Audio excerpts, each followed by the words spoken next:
Hormanglar. Bu esinglarda bu sizinamiz. Yana bir 3 kunmi, 4 kunning ichida yechiladi apolovkasi, ha, usta aka? Nasib, xudo xolisa. O'sha o'rtadagi ichki devorni terish boshlangan. U ham 1,5 g'ish, 1 g'ish emas. Tak, mana bunisi. Masalan, qaysidir kottejlarni men ham ko'rdim, tayyor uylarni ham odamlar yashab turibdi, o'sha sotishga ham qo'yishgan. Ular 1 g'ishda, bular 1,5 g'ish. Mana ustakalarimiz malatsi. Esinglarda bo'lsa, kechagina yo'q edi mana shu g'ishlar. Mana shu devorlar.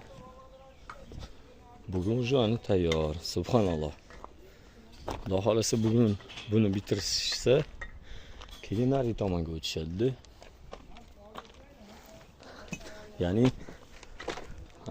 100 tomoniga mana shu yerga g'ishlarni terishni boshlashadi.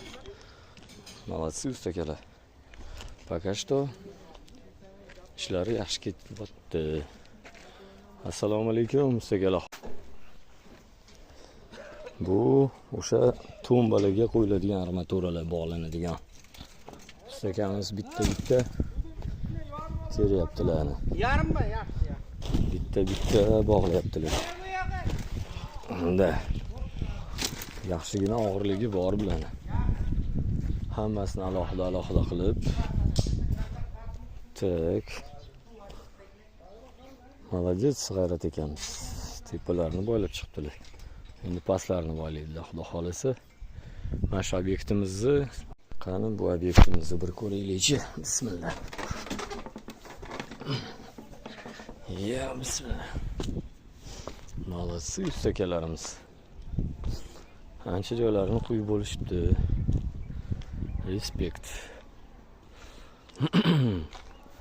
Tumbalarni, to есть plitalarni o'rtasi va tumbalarni usti mana plitalarni o'rab, sesmani quyib bo'lishibdi. Молодцы. Gap yo'q ishlariga. Men bitta xudo xolasa monolit qo'yib, narigi obyektlarda esimdan chiqib qoldi mana shuni ko'rsatish. Armaturani bog'lab chiqishgan, qanaqa qilib bog'lagan deysizlarmi? Ha, ko'rsataman. Plitalarni armaturalariga bog'lab chiqishgan masalan mana. Mana shuni bitta bog'lagan. Mana bu yoqda bog'lagan. Mana bu yoqda ikkita armaturani bog'lagan. Shunaqasiga bog'lab ketavergan. Birini ikkinchisiga.